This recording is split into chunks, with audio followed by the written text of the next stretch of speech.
Hello hi ನಮಸ್ಕಾರ, welcome to food media. ನಾನು ಶರತ್ ಕುಮಾರ್. ಏನಿವತ್ತು ಇಷ್ಟು ಜೋಶಲ್ಲಿದ್ದೀನಿ ಅಂತ ನೋಡ್ತಾ ಇದ್ದೀರಾ? ಹೌದು ಸ್ನೇಹಿತರೆ, ಇವತ್ತು ನಾನು ಸ್ವಲ್ಪ ಜೋಶಲ್ಲೇ ಇದ್ದೇನೆ. ಕಾರಣ, ನಾವೊಂದು ಹೊಸ ಪ್ರಾಡಕ್ಟ್ನ ಲಾಂಚ್ ಮಾಡ್ತಾ ಇದ್ದೀವಿ. ನಿಮಗೆಲ್ಲ ಗೊತ್ತಿರೋ ಹಾಗೆ ನಾವು ಹೋಮ್ ಮೇಡ್ನ ಕೆಲವೊಂದು ಪ್ರಾಡಕ್ಟ್ಗಳನ್ನ ಮಾಡ್ತಾ ಇದ್ದೀವಿ. ಅದರಲ್ಲಿ ಕೆಮಿಕಲ್ ಫ್ರೀ ಆಗಿರುವಂಥ ಸೋಪ್ ನಮ್ಮ ಮೇಜರ್ ಪ್ರಾಡಕ್ಟ್ ಆದರೆ, ಹೀಗೆ ಇನ್ನು ಹೇರ್ ಆಯಿಲ್ಗಳೊಂದೆರಡು ಇದ್ದಾವೆ. ಇವತ್ತು ನಾನು ನಿಮಗೆ ಒಂದು home made soap, chemical free ಆಗಿರುವಂಥದ್ದು, ನ್ಯಾಚುರಲ್ ಆಗಿರುವಂಥದ್ದನ್ನ ನಿಮ್ಗೆ ನಾನು ಇವತ್ತು ಇಂಟ್ರೊಡ್ಯೂಸ್ ಮಾಡ್ತಾ ಇದ್ದೀನಿ. ಆ ಪ್ರಾಡಕ್ಟ್ ಯಾವುದು, ಅದರ ಬೆನಿಫಿಟ್ ಏನು, ಪ್ರತಿಯೊಂದು ತಿಳಿಸ್ಕೊಡ್ತೀನಿ. ಅದಕ್ಕಿಂತ ಮುಂಚೆ ನೀವು ನಮ್ಮ ಚಾನಲ್ಗೆ ಹೊಸಬರಾಗಿದ್ದರೆ ದಯವಿಟ್ಟು ಸಬ್ಸ್ಕ್ರೈಬ್ ಮಾಡಿ, ಹಾಗೆಯೇ ಪಕ್ಕದಲ್ಲಿ ಬೆಲ್ ಐಕಾನ್ ಕ್ಲಿಕ್ ಮಾಡಿ ಆಲ್ ಆಪ್ಷನ್ ಸೆಲೆಕ್ಟ್ ಮಾಡ್ಕೊಂಡು ನಮ್ಮ ಇದೇ ರೀತಿಯ ಪ್ರತಿಯೊಂದು ವಿಡಿಯೋಗಳ ನೋಟಿಫಿಕೇಶನ್ ಪಡಿಬೋದು. ಹಾಗೆ ನೀವು ವಿಡಿಯೋ ಮಿಸ್ ಮಾಡಿದೆ ಮೊಟ್ಟ ಮೊದಲು ನೀವು ನೋಡ್ಬೋದು. ಸ್ನೇಹಿತರೆ, ನಾನಿವತ್ತು ನಿಮಗೆ ಇಂಟ್ರೊಡ್ಯೂಸ್ ಮಾಡಲಿಕ್ಕೆ ಹೊರಟಿರುವಂಥ ಪ್ರಾಡಕ್ಟು ಒಂದು ಸೋಪ್.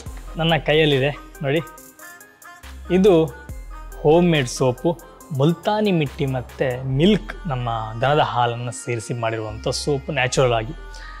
ನೀವು ಕೆಲವೊಂದು ಮಾರ್ಕೆಟಲ್ಲಿರುವಂಥ ಪ್ರಾಡಕ್ಟ್ನ ನೋಡ್ತೀರಿ, ಮಿಲ್ಕ್ ಇದೆ ಅಂತಾರೆ ಅಥವಾ ಅಲೋವೆರಾ ಇದೆ ಅಂತಾರೆ, ಏನೇನೋ ಇದೆ ಅಂತ ಹೇಳ್ತಾರೆ. ಬಟ್ ಅದರಲ್ಲಿ ಇದೆಯೇ ಇಲ್ವೋ ಅನ್ನೋದು ಗೊತ್ತಿರೋದಿಲ್ಲ. ಬಟ್ ನಾವು ರಿಯಲ್ ಆದಂಥ ಹಾಲನ್ನು ಗಟ್ಟಿ ಮಾಡಿ ಹಾಕಿ ಈ ಸೋಪನ್ನು ಮಾಡಿರುವಂಥದ್ದು. ಈ ಸೋಪನ್ನ ರೆಸಿಪಿ ನಾನು ಆಲ್ರೆಡಿ ಹಾಕಿದ್ದೀನಿ. ಇದನ್ನು ಯಾವ ರೀತಿ ಪ್ರಿಪೇರ್ ಮಾಡಿದ್ವಿ ಅನ್ನೋದನ್ನು ನಾನು ಆಲ್ರೆಡಿ ಒಂದೂವರೆ ತಿಂಗಳು ಅಂದ್ಕೊಳ್ತೀನಿ. ಹಾಗೆಯೇ ಮುಂಚೆ ನಾನು ಅದರ ವಿಡಿಯೋನ ಹಾಕಿದ್ದೀನಿ. ನಾವು ತುಂಬ ನ್ಯಾಚುರಲ್ ಆಗಿ ಮಾಡುವಂತಹ ಸೋಪು. ಅದರ ಲೆಂತ್ ವಿಡಿಯೋ ಬೇಕಂತಂದರೆ ನಾನು ಐ ಬಟನಲ್ಲಿ ಕೊಟ್ಟಿರ್ತೀನಿ, ಹಾಗೆಯೇ ಡಿಸ್ಕ್ರಿಪ್ಷನಲ್ಲಿ ಲಿಂಕನ್ನು ಕೊಟ್ಟಿರ್ತೀನಿ. ಈ ಸೋಪನ್ನು ನಾವು ಯಾವ ರೀತಿ ಪ್ರಿಪೇರ್ ಮಾಡಿದ್ವಿ ಅನ್ನೋದನ್ನ ನೀವು ನೋಡ್ಬೋದು. ಓಕೆ, ನನಗೆ ನಿಮಗೆ ಸೋಪ್ನ ತೋರಿಸಿದೆ. ಬಟ್ ನಮಗೆ ಫೈನಲ್ ಪ್ರಾಡಕ್ಟ್ ಅಂತ ಬರುತ್ತೆ. ಫೈನಲ್ ಪ್ರಾಡಕ್ಟ್ ಹೇಗಿರುತ್ತೆ ಪ್ಯಾಕಿಂಗ್ ಆದ ನಂತರ? ಇದು ಫೈನಲ್ ಆಗಿ ಪ್ರಾಡಕ್ಟ್ ನಮ್ಮ ಸೋಪು. ತುಂಬ ಹತ್ತಿರ ತೋರಿಸ್ತೀನಿ ನಿಮಗೆ. ಇದು ಮಿಲ್ಕ್ ಮತ್ತು ಮುಲ್ತಾನಿ ಮಿಟ್ಟಿಂದ ಮಾಡಿರುವಂಥ ಸೋಪು. ನಿಮಗೆಲ್ಲ ಗೊತ್ತಿರ್ಬೋದು, ಹಾಲನ್ನು ನಾವು ಕುಡಿಲಿಕ್ಕೆ ಯೂಸ್ ಮಾಡ್ತೀವಿ. ಅದೇ ರೀತಿ ನಮ್ಮ ಸ್ಕಿನ್ಗೂ ಸಹ ಹಾಲು ತುಂಬಾ ಒಳ್ಳೆಯದು ಅನ್ನೋದು. ಇವತ್ತು ನಾವು ಈ ಪ್ರಾಡಕ್ಟ್ನ ಹೇಗೂ ಲಾಂಚ್ ಮಾಡಿದ್ವಿ. ಆದರೆ ಇದರಲ್ಲಿ ಯೂಸ್ ಆಗಿರುವಂಥ ಹಾಲಿನಿಂದ, ಹಾಗೆ ಯೂಸ್ ಆಗಿರುವಂಥ ಮುಲ್ತಾನಿ ಮಿಟ್ಟಿಯಿಂದ, ಇದರಲ್ಲಿ ಯೂಸ್ ಆಗಿರುವಂಥ ಆಯಿಲಿಂದ ನಮ್ಮ ಸ್ಕಿನ್ಗೆ ಏನೆಲ್ಲ ಬೆನಿಫಿಟ್ಗಳಿವೆ.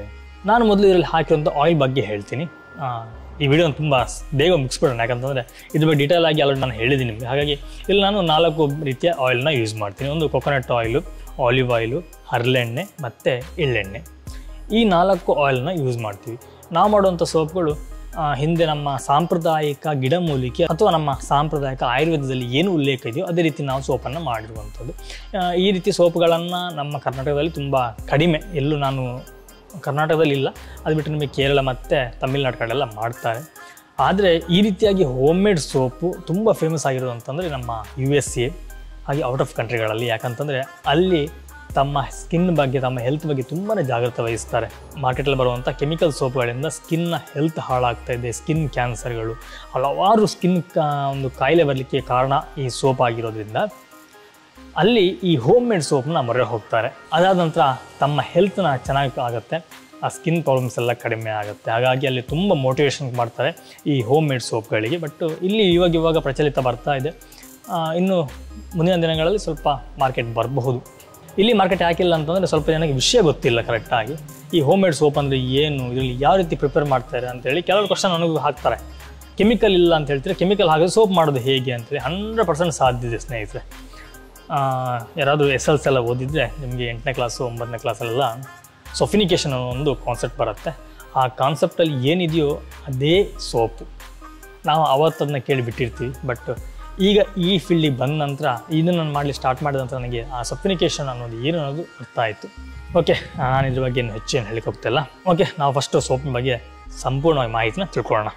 ಸ್ನೇಹಿತರೆ, ನಿಮ್ಗೆ ಗೊತ್ತಿರಬಹುದು, ಈ ಹಾಲಿನಲ್ಲಿ ಅತ್ಯಮೂಲ್ಯವಾದಂಥ ಕ್ಯಾಲ್ಶಿಯಂ ಇದೆ. ಇದರಿಂದ ನಮ್ಮ ಮೂಳೆಗಳು ತುಂಬ ಗಟ್ಟಿಯಾಗುತ್ತೆ, ನಮ್ಮ ದೇಹಕ್ಕೆ ಅನೇಕ ಬೆನಿಫಿಟ್ಗಳು ಸಿಗುತ್ತೆ. ಅದೇ ರೀತಿ ಹಾಲನ್ನು ನಮ್ಮ ಚರ್ಮದ ಮೇಲೆ ನಾವು ಅನ್ವಯ ಮಾಡೋದ್ರಿಂದ ನಮ್ಮ ಸ್ಕಿನ್ನಿಗೂ ಸಹ ಹಲವಾರು ರೀತಿಯ ಬೆನಿಫಿಟ್ಗಳು ಸಿಗುತ್ತೆ. ನಾನು ಇವತ್ತು ನಿಮಗೆ 2 ಕಾನ್ಸೆಪ್ಟ್ ಬಗ್ಗೆ ಹೇಳ್ತೀನಿ. ಒಂದು ಹಾಲಿಂದ ನಮ್ಮ ಸ್ಕಿನ್ನಿಗೆ ಏನು ಬೆನಿಫಿಟ್ ಇದೆ ಅನ್ನೋದು, ಇನ್ನೊಂದು ಮುಲ್ತಾನಿ ಮಿಟ್ಟಿಂದ ನಮ್ಮ ಸ್ಕಿನ್ನಿಗೆ ಏನು ಬೆನಿಫಿಟ್ ಇದೆ ಅನ್ನೋದು. ಇದು 2 ಸೇರಿದಾಗ ಇದರ ಬೆನಿಫಿಟ್ಟು ಎಷ್ಟು ಅಮೂಲ್ಯ ಆಗಿರುತ್ತೆ ಅಂತೇಳಿ ನಿಮ್ಗೆ ಗೊತ್ತಾಗುತ್ತೆ. ಈ ಹಾಲಿನಲ್ಲಿ ಆ್ಯಂಟಿ ಆಕ್ಸಿಡೆಂಟ್, ಆ್ಯಂಟಿ ಮೈಕ್ರೋಬಿಯಲ್ ಹಾಗೆಯೇ ಆ್ಯಂಟಿ ಬ್ಯಾಕ್ಟೀರಿಯಲ್ ಗುಣಲಕ್ಷಣಗಳನ್ನು ಸಹ ಹೊಂದಿದೆ. ಇದು ನಮ್ಮ ಚರ್ಮಕ್ಕೆ ಅನ್ವಯ ಮಾಡೋದ್ರಿಂದ ತುಂಬ ಹೆಲ್ದಿಯಾಗಿ ನಮ್ಮ ಸ್ಕಿನ್ ಇರುತ್ತೆ. ಈ ಹಾಲಿನಲ್ಲಿ ನಮ್ಮ ಚರ್ಮಕ್ಕೆ ಬೇಕಾಗುವಂಥ ವಿಟಮಿನ್ A, ವಿಟಮಿನ್ D ಹಾಗೆಯೇ ವಿಟಮಿನ್ B6 ಸಹ ಇರೋದ್ರಿಂದ ಸೂಕ್ಷ್ಮ ರೇಖೆಗಳು ಹಾಗೆಯೇ ಸುಕ್ಕುಗಳನ್ನು ಸರಿಪಡಿಸಲಿಕ್ಕೆ ತುಂಬಾ ಸಹಕಾರಿಯಾಗುತ್ತೆ. ಇತ್ತೀಚೆಗೆ ನೋಡ್ತಿರ್ಬೋದು, ಸಣ್ಣ ವಯಸ್ಸಿನಲ್ಲಿ ಮುಖ ಸುಕ್ಕುಗಟ್ಟುವಂಥದ್ದೆಲ್ಲ ಸ್ಟಾರ್ಟ್ ಆಗುತ್ತೆ. ಇದಕ್ಕೆ ಈ ಹಾಲು ತುಂಬಾ ಪ್ರಯೋಜನಕಾರಿ. ಅಷ್ಟೇ ಅಲ್ಲದೆ ಚರ್ಮದ ಕೋಶಗಳನ್ನು ಆರೋಗ್ಯವಾಗಿರ್ಲಿಕ್ಕೆ ಸಹ ಇದು ಸಹಕಾರಿಯಾಗಿದೆ.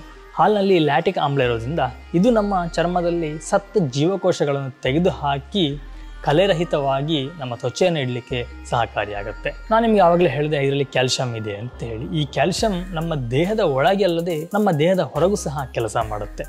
ನಮ್ಮ ಚರ್ಮವನ್ನು ತೇವಾಂಶನ ಇಡಲಿಕ್ಕೆ, ತಾಜವಾಗಿ ಇಡಲಿಕ್ಕೆ ಈ ಕ್ಯಾಲ್ಸಿಯಂ ತುಂಬಾ ಉಪಕಾರಿಯಾಗಿದೆ. ಇದರಲ್ಲಿರುವಂತಹ ಸೆಲೆನಿಯಂ ಅಂಶ ನಮ್ಮ ಜೀವಕೋಶ ಪೊರೆಗಳನ್ನು ಬಲಪಡಿಸಲಿಕ್ಕೆ ತುಂಬಾ ಸಹಕಾರಿಯಾಗುತ್ತೆ. ಹಾಗೆಯೇ ಈ ಹಾಲನ್ನು ನಮ್ಮ ಚರ್ಮದ ಮೇಲೆ ನಾವು ಅನ್ವಯ ಮಾಡೋದ್ರಿಂದ ಎಸ್ಜಿಮಾ, ಸೋರಿಸಿಸ್, ಮೊಡವೆ, ಡ್ರೈ ಸ್ಕಿನ್ನು ಇದನ್ನೆಲ್ಲ ಹೋಗಲಾಡಿಸಲಿಕ್ಕೆ ತುಂಬಾ ಸಹಕಾರಿಯಾಗುತ್ತೆ. ಇದೇ ರೀತಿ ಬೇರೆ ಬೇರೆ ನಮ್ಮ ಚರ್ಮದ ಸಮಸ್ಯೆಗಳಿಗೆ ಈ ಹಾಲು ತುಂಬಾ ಉಪಕಾರಿ. ಈ ಎಸ್ಜಿಮಾ ಹಾಗೆಯೇ ಸೋರಿಸಿಸ್ ಅಂತಹ ಅಥವಾ ಡ್ರೈ ಸ್ಕಿನ್ ಅಂತಹ ಸಮಸ್ಯೆಗಳನ್ನು ಬಳಲ್ತಿರೋರಿಗೆ ಈ ಹಾಲು ಒಂದು ಒಳ್ಳೆಯ ಪರಿಹಾರ ಅಂತೇಳಿ ಹೇಳಬಹುದು. ಈ ಹಾಲನ್ನು ನಾವು ದೇಹದ ಮೇಲೆ ಅನ್ವಯ ಮಾಡುವುದರಿಂದ ನಮ್ಮ ತ್ವಚೆಯ ಸೌಂದರ್ಯವನ್ನು ಹೆಚ್ಚಿಸ್ಕೋಬಹುದು. ಕಾಂತಿಯುತವಾದಂಥ ತ್ವಚೆಗೆ ಇದೊಂದು ಕಾರಣವಾಗುತ್ತೆ. ಈಗ ನಿಮಗೊಂದು ಕ್ವಶನ್ ಬರ್ತಾ ಇರ್ಬೋದು, ಇವ್ರು ಹಾಲಿನ ಬಗ್ಗೆ ಹೇಳ್ತಿದ್ದಾರೆ, ಸೋಪಿನ ಬಗ್ಗೆ ಹೇಳ್ತಿಲ್ಲಲ್ಲ ಅಂತೇಳಿ. ಅದೇ ಹಾಲನ್ನು ನಾನು ಸೋಪಿನ ರೂಪದಲ್ಲಿ ನಿಮಗೆ ಕೊಡ್ತಾ ಇದ್ದೀನಿ. ಹಾಗಾಗಿ ನಾನಿಲ್ಲಿ ಏನು ಹಾಲಿನ ಉಪಯೋಗ ಇದೆ ಅಂತ ಹೇಳೋದು, ಇದಿಷ್ಟು ಬೆನಿಫಿಟ್ಗಳು ಈ ಸೋಪನ್ನು ಯೂಸ್ ಮಾಡೋದ್ರಿಂದ ನಮಗೆ ಸಿಗುತ್ತೆ. ನಮ್ಮ ತ್ವಚೆಗೆ, ನಮ್ಮ ಚರ್ಮಕ್ಕೆ ಆರೋಗ್ಯಕರವಾದಂಥ ಸೋಪ್ ಅಂತಲೇ ಹೇಳ್ಬೋದು ಸ್ನೇಹಿತರೆ. ಇನ್ನು ಮುಲ್ತಾನಿ ಮಿಟ್ಟಿ. ಈ ಮುಲ್ತಾನಿ ಮಿಟ್ಟಿ ಅಂದರೆ ಏನು? ಈ ಮುಲ್ತಾನಿ ಮಿಟ್ಟಿ ಅನ್ನೋದು ಒಂದು ಬಗೆಯ ಮಣ್ಣು. ನೈಸರ್ಗಿಕವಾಗಿ ನಮ್ಮ ಸೌಂದರ್ಯವನ್ನು ಹೆಚ್ಚಿಸಿಕೊಳ್ಳಲಿಕ್ಕೆ ಹಿಂದಿನ ಕಾಲದ ರಾಜ ಮಹಾರಾಜರುಗಳು ಹಾಗೆಯೇ ಆಯುರ್ವೇದದಲ್ಲಿ ಹಾಗೆಯೇ ಸಾಂಪ್ರದಾಯಿಕ ಗಿಡಮೂಲಿಕೆಯಲ್ಲಿ ಈ ಮಣ್ಣನ್ನು ಸೌಂದರ್ಯ ವರ್ಧಕವಾಗಿ ಬಳಸ್ತಾ ಇದ್ರು. ಆಯುರ್ವೇದ ಚಿಕಿತ್ಸಾ ಕೇಂದ್ರಗಳಿಗೆ ಹೋದಾಗ ಅಲ್ಲಿ ನಿಮಗೆ ಈ ಮುಲ್ತಾನಿ ಮಿಟ್ಟಿಯನ್ನು ಮೈಗೆಲ್ಲ ಹಚ್ಚಿ ಸ್ವಲ್ಪ ಕೂರಿಸಿ ಸ್ನಾನ ಮಾಡಿಸ್ತಾರೆ. ಇದು ಒಂದು ರೀತಿಯ ಸೌಂದರ್ಯವರ್ಧಕವೂ ಹೌದು, ಹಾಗೆ ನಮ್ಮ ದೇಹವನ್ನು ತಂಪಾಗಿಡಿಸಲಿಕ್ಕೆ ಹಾಗೆಯೇ ನಮ್ಮ ದೇಹದ ಉಷ್ಣಾಂಶವನ್ನು ಕಡಿಮೆ ಮಾಡಲಿಕ್ಕೆ ತುಂಬಾ ಸಹಕಾರಿಯಾಗಿರುತ್ತೆ. ಈ ಮುಲ್ತಾನಿ ಮಿಟ್ಟಿ ನಮ್ಮ ಸೌಂದರ್ಯವರ್ಧಕವಾಗಿ ಹೇಗೆ ಕೆಲಸ ಮಾಡುತ್ತೆ? ನಮ್ಮ ತ್ವಚೆ ಮೇಲೆ ಆಯಿಲ್ ಅಂಶ ಇರಬೇಕು, ಆದರೆ ಅತಿ ಹೆಚ್ಚಾದಾಗ ಅದು ನಮ್ಮ ಮುಖದ, ನಮ್ಮ ಚರ್ಮದ ಅನಾರೋಗ್ಯಕ್ಕೆ ಕಾರಣವಾಗುತ್ತೆ. ಈ ಅತಿ ಹೆಚ್ಚಾದಂತಹ ಎಣ್ಣೆಯನ್ನು ತೆಗೆದು ಹಾಕಲಿಕ್ಕೆ ಅಥವಾ ಎಣ್ಣೆಯ ಜಿಡ್ಡನ್ನು ನಮ್ಮ ಮುಖದಿಂದ ತೆಗೆದು ಹಾಕಲಿಕ್ಕೆ ತುಂಬಾ ಸಹಕಾರಿಯಾಗುತ್ತೆ.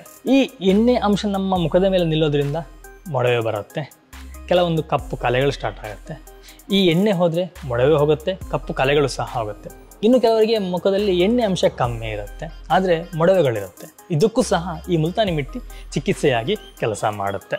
ನಿಮಗೆ ಈ ಮುಲ್ತಾನಿ ಮಿಟ್ಟಿಯ ಸೋಪನ್ನು ಹಾಕೋದ್ರಿಂದ ಮೊಡವೆಯನ್ನು ನಿವಾರಣೆ ಮಾಡ್ಬೋದು, ಎಣ್ಣೆಯನ್ನು ನಿವಾರಣೆ ಮಾಡ್ಬೋದು, ಹಾಗೆಯೇ ಕಪ್ಪು ಕಲೆಗಳನ್ನು ಸಹ ನೀವು ನಿವಾರಣೆ ಮಾಡ್ಕೋಬಹುದು. ಈ ಮುಲ್ತಾನಿ ಮಿಟ್ಟಿಯನ್ನು ಯೂಸ್ ಮಾಡೋದ್ರಿಂದ ನಮ್ಮ ಮುಖದ ಕಾಂತಿಯನ್ನು ಹೆಚ್ಚಿಸ್ಕೋಬಹುದು ಅಥವಾ ತ್ವಚೆಯ ಕಾಂತಿಯನ್ನು ನಾವು ಹೆಚ್ಚಿಸ್ಕೋಬಹುದು. ನನಗಿನ್ನು ಕೆಲವು ಮೇಲು ಅಥವಾ ಇನ್ಸ್ಟಾಗ್ರಾಮಲ್ಲಿ ಇಲ್ಲ ಫೇಸ್ಬುಕ್ಕಲ್ಲಿ ವಾಟ್ಸಪ್ಪಿಗೆ ಇಲ್ಲ ಅಂತಂದರೆ ಯೂಟ್ಯೂಬ್ ಕಮೆಂಟಲ್ಲೆಲ್ಲ ಕೇಳ್ತಾ ಇರ್ತಾರೆ, ಈ ಪಿಗ್ಮೆಂಟೇಷನ್ಗೆ ಏನಾದರೂ ಪರಿಹಾರ ಇದೆಯಾ ಅಂತೇಳಿ. ನಾನು ಅವರಿಗೆಲ್ಲ ರಕ್ತಜನ ಸೋಪನ್ನು ರೆಫರ್ ಮಾಡ್ತಾ ಇದ್ದೆ. ರಕ್ತಜನ ಸೋಪನ್ನು ಯೂಸ್ ಮಾಡಿ ತುಂಬ ಜನಕ್ಕೆ ಕಮ್ಮಿ ಸಹ ಆಗಿದೆ. ಅದೇ ರೀತಿ ಈ ಮಿಲ್ಕ್ ಮತ್ತು ಮುಲ್ತಾನಿ ಮಿಟ್ಟಿ ಸೋಪ್ ಕೂಡ ಪಿಗ್ಮೆಂಟೇಷನ್ಗೆ ಒಂದು ಒಳ್ಳೆಯ ಪರಿಹಾರ ಅಂತಲೇ ಹೇಳ್ಬೋದು. ನಾವು ಹೆಚ್ಚಾಗಿ ಬಿಸಿಲಲ್ಲಿ ಹೋಗ್ತೀವಿ, ಹಾಗೆಯೇ ಈ ಧೂಳಿರುವಂಥ ಸ್ಥಳಗಳೆಲ್ಲ ಓಡಾಡ್ತಾ ಇರ್ತೀವಿ. ಯಾಕಂದ್ರೆ ನಮಗೇನು ಹೊರಗಡೆ ಕೂತು ಕೆಲಸ ಮಾಡೋದಿಲ್ಲ, ಹೊರಗಡೆ ಓಡಾಡ್ತಾ ಇರ್ತೀವಿ. ಆ ಸಮಯದಲ್ಲಿ ಈ ಧೂಳಿನಿಂದಾಗಿ ಅಥವಾ ಪೊಲ್ಯೂಷನ್ನಿಂದಾಗಿ ನಮ್ಮ ಮುಖದಲ್ಲಿರುವ ಅಥವಾ ನಮ್ಮ ಚರ್ಮದ ಮೇಲಿರುವಂಥ ರಂಧ್ರಗಳಿರುತ್ತೆ, ಜೀವಕೋಶಗಳ ರಂಧ್ರಗಳು, ಅವೆಲ್ಲ ಮುಚ್ಚಿ ಹೋಗಿರುತ್ತೆ. ಈ ಮುಲ್ತಾನಿ ಮಿಟ್ಟಿಯನ್ನು ಯೂಸ್ ಮಾಡೋದ್ರಿಂದ ಮುಚ್ಚಿರುವಂಥ ರಂಧ್ರಗಳೆಲ್ಲ ತೆರ್ಕೊಳ್ಳುತ್ತೆ, ಮುಖದಲ್ಲಿ ಕೊಳೆ ಹೋಗುತ್ತೆ, ನಮ್ಮ ತ್ವಚೆ ಮೇಲಿರುವಂಥ ಕೊಳೆ ಹೋಗುತ್ತೆ. ಹಾಗೆಯೇ ನಮ್ಮ ತ್ವಚೆ ಮೇಲಾಗಿರುವಂತಹ ಪೊಲ್ಯೂಷನ್ ಎಲ್ಲ ಹೋಗಿ ಈ ರಂಧ್ರ ಓಪನ್ ಆಗಿ ನಮ್ಮ ಸ್ಕಿನ್ ತುಂಬ ಹೆಲ್ದಿಯಾಗಿರಲಿಕ್ಕೆ ಸಹಕಾರಿಯಾಗಿದೆ. ಹಾಗೆಯೇ ಈ ಬ್ಲ್ಯಾಕ್ ಹೆಡ್ಸ್ ಹಾಗೆಯೇ ವೈಟ್ ಹೆಡ್ಸ್ನ ಸಮಸ್ಯೆ ಇರುತ್ತೆ, ಇದಕ್ಕೂ ಸಹ ಇದೊಂದು ಒಳ್ಳೆಯ ಪರಿಹಾರ ಅಂತಲೇ ಹೇಳ್ಬೋದು. ಈಗ ನಿಮಗೆ ಅರ್ಥ ಆಗಿರ್ಬೋದು, ಈ ಹಾಲು ಮತ್ತು ಮುಲ್ತಾನಿ ಮಿಟ್ಟಿ ಎರಡರ ಬೆನಿಫಿಟನ್ನು ಒಂದೇ ಸೋಪಲ್ಲಿ ಕೊಟ್ಟರೆ ಎಷ್ಟು ಒಂದು ಚೆನ್ನಾಗಿರುತ್ತೆ. ಅದೇ ಕೆಲಸವನ್ನು ನಾವು ಮಾಡ್ತಾ ಇದ್ದೀವಿ. ಯಾವುದೇ ರೀತಿಯ ಕೆಮಿಕಲ್ ಅಂತ ಸೋಪ್ ಇದಾಗಿದೆ, ದಯವಿಟ್ಟು ಯೂಸ್ ಮಾಡಿ. ತುಂಬ ಜನ ಯೂಸ್ ಮಾಡಿದರೆ ತುಂಬ ಖುಷಿ ಆಗ್ತಿದೆ, ಒಳ್ಳೊಳ್ಳೆ ರೆಸ್ಪಾನ್ಸ್ ಬರ್ತಾ ಇದೆ. ಇನ್ನು ನೀವು ಕೇಳ್ಬೋದು, ಪ್ರೈಸ್ ಎಷ್ಟಿದೆ ಸರ್ ಈ ಸೋಪಿಗೆ ಅಂಥೇಳಿ. ನಿಮ್ಗೆ ಇಲ್ಲಿ ಕಾಣ್ತಿರ್ಬೋದು, MRP ಬಂದು 110 ಇದೆ, ಆದರೆ ಆಫರ್ ಇರೋದ್ರಿಂದ ಈಗ 80 ರೂಪಾಯಿಗೆ ನಾವು ನಿಮಗೆ ಕೊಡ್ತಾ ಇದ್ದೇವೆ. ಓಕೆ, ಇನ್ನೂ ಒಂದು ಕ್ವಶನ್ ಬರುತ್ತೆ, ಇಷ್ಟೆಲ್ಲ ಸರಿ ಇದೆ ಸರ್, ನನಗೆ ಸೋಪ್ ಬೇಕು, ಹೇಗೆ ನಾನು ಪರ್ಚೇಸ್ ಮಾಡಲಿ? ಸಿಂಪಲ್ ಸ್ನೇಹಿತರೆ, ಇಲ್ಲಿ ವಾಟ್ಸಪ್ ನಂಬರ್ ಬರ್ತಾ ಇರುತ್ತೆ. ಈ ವಾಟ್ಸಪ್ ನಂಬರ್ ನೀವು ವಾಟ್ಸಪ್ ಮಾಡಿ, ನಿಮಗೆ ಯಾವ ಸೋಪ್ ಬೇಕು ಅನ್ನೋದನ್ನ ನೀವು ಅದರಲ್ಲಿ ಹಾಕಿ, ಅದ್ರ ಡೀಟೇಲ್ಸನ್ನು ನಾನು ಕೊಡ್ತೀನಿ. ಆನಂತರ ನಿಮ್ಮ ಅಡ್ರೆಸ್ ಎಲ್ಲ ಕೊಟ್ಟರೆ ನೀವು ಮನೆ ಕಳಿಸಿಕೊಡುವಂಥ ಕೆಲಸವನ್ನು ನಾವು ಮಾಡ್ತೀವಿ. ನೀವು ಮನೆಯಲ್ಲೇ ಕೂತ್ಕೊಂಡು ಆನ್ಲೈನ್ ಆರ್ಡರ್ ಹಾಕಿ ಮನೆ ಬಾಗಿಲಿಗೆ ತಂದು ಕೊಡ್ತಾರೆ. ಇನ್ನೊಂದು ವಿಷಯ ಸಹ ಹೇಳಿಬಿಡ್ತೀನಿ. ಕೆಲವರು ಕೇಳ್ತಾರೆ COD cash on delivery item ಕಳಿಸ್ತಾರೆ ಆಮೇಲೆ ಕೊಡ್ತೀವಿ ಅಂತೇಳಿ. ಖಂಡಿತವಾಗ್ಲೂ ನಾವು ಇನ್ನು COD ಆರ್ಡರ್ನ ಕೊಡೋದಿಲ್ಲ. ರೀಸನ್ ಇಷ್ಟೇ, ತುಂಬ ಫೇಕ್ ಆರ್ಡರ್ಗಳು ಬರುತ್ತೆ. ತುಂಬ ಕೆಲವರು ಬಂದಿದೆ ನನಗೆ, ಫೇಕ್ ಆರ್ಡರ್ ಮಾಡ್ತಾರೆ. ಅಲ್ಲಿ ಹೋದ ನಂತರ ನಮಗೆ ಬೇಡ ಅಂತ ಹೇಳೋದು ಅಥವಾ ಕಾಲ್ ಪಿಕ್ ಮಾಡದೇ ಇರೋದು ಅಂತ ಇಲ್ಲ ಮಾಡ್ತಾರೆ. ಸುಮ್ಮನೆ ನಮ್ಮ ಟೈಮ್ ವೇಸ್ಟ್ ಮಾಡೋದು ಬೇಡ ಅಂತ ಹೇಳಿ ಆ ಟೈಮನ್ನ ಜೆನ್ಯೂನ್ ಕಸ್ಟಮರಿಗೆ ಕೊಟ್ಟರೆ ಅವ್ರು ಇನ್ನೂ ಸ್ವಲ್ಪ ಖುಷಿ ಆಗ್ತಾರೆ. ಅದಕ್ಕೋಸ್ಕರ ಟೈಮ್ ವೇಸ್ಟ್ ಮಾಡೋದು ಬೇಡ ಅಂತ ಹೇಳಿ ಜೆನ್ಯೂನ್ ಕಸ್ಟಮರಿಗೆ ನನ್ನ ಟೈಮ್ ಮೀಸಲಿಡೋಣ ಅಂತ ಹೇಳಿ ಯೋಚನೆ ಮಾಡಿದ್ದೀನಿ. ಇದಿಷ್ಟು ಈ ಮಿಲ್ಕ್ ಮತ್ತು ಮುಲ್ತಾನಿ ಮಿಟ್ಟಿ ಸೋಪ್ನ ಒಂದು ಇಂಟ್ರೊಡಕ್ಷನ್ ಆಗಿತ್ತು. ಇದೇ ರೀತಿಯ ವಿಡಿಯೋಗಳನ್ನ ತರ್ತಾ ಇರ್ತೀನಿ. ಹಾಗೆಯೇ ಈ ವಿಡಿಯೋ ನಿಮ್ಗೆ ಇಷ್ಟ ಅಂದ್ಕೊಳ್ಳಿ, ಇಷ್ಟ ಆಯ್ತು ಲೈಕ್ ಕೊಡಿ, ಹಾಗೆ ಚಾನಲ್ ಸಬ್ಸ್ಕ್ರೈಬ್ ಮಾಡೋದನ್ನ ಮರಿಬೇಡಿ. ಒಂದು ವೇಳೆ ನಿಮಗೆ ಈ ವಿಡಿಯೋ ಯೂಸ್ಫುಲ್ ಆಯಿತು ಅಂತ ಅನಿಸಿದೆ ಅಥವಾ ನಿಮ್ಮಿಂದ ಯಾರಿಗಾದರೂ ಯೂಸ್ಫುಲ್ ಆಗುತ್ತೆ ಅಂತ ಅಂದ್ಕೊಂಡ್ರೆ ದಯವಿಟ್ಟು ಶೇರ್ ಮಾಡಿ. ಕನ್ನಡಿಗರಿಂದ ಕನ್ನಡಿಗನೇ ಮಾಡಿರುವಂತಹ ಒಂದು ಸೋಪಿಗೆ ನೀವು ಸಪೋರ್ಟ್ ಮಾಡ್ತೀರಾ ಅಂತ ಅಂದ್ಕೊಳ್ತೀನಿ. ನಾನು ನಿಮಗೆ ಮುಂದಿನ ಒಂದು ವಿಡಿಯೋದಲ್ಲಿ ಸಿಗ್ತೀನಿ. ಒಂದೊಳ್ಳೆ ರೆಸಿಪಿ ಅಥವಾ ಒಂದೊಳ್ಳೆ ಗಿಡಮೂಲಿಕೆ ಅಥವಾ ಒಂದೊಳ್ಳೆಯ ಇನ್ಫಾರ್ಮೇಷನ್ ಇರುತ್ತೆ. ಥ್ಯಾಂಕ್ ಯು, ಬಾಯ್, ನಮಸ್ಕಾರ.